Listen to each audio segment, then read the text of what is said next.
Yo, what's up you guys? So the Legion Go, we are doing a review on the Legion Go 3 months later, and let me just tell you a few things about it. First off, this is a gaming handheld. It's run by the AMD Ryzen Z1 Extreme, processor 3.3 gigahertz, RAM 16 gigabytes.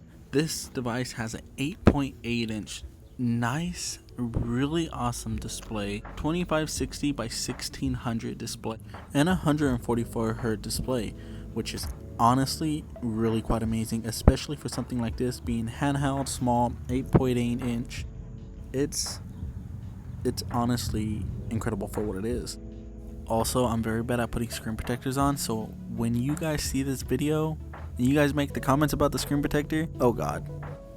And one of my favorite things is that these controllers are detachable. So this is the right side and this is the left side, which is honestly one of my most favorite things, especially when I'm playing on the TV or on a desktop or just on a monitor in general. As you can see, the controllers are very well connected, they stay connected, and honestly can go to a far reach. I haven't really tested how far, but I could get quite a distance away.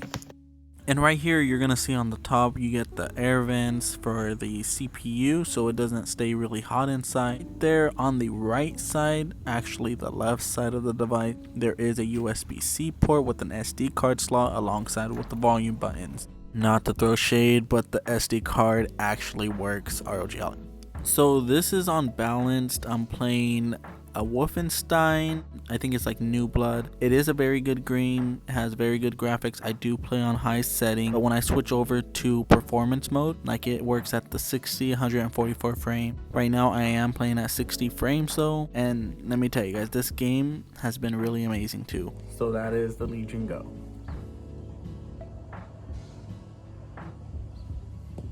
And that is my review and my take on things.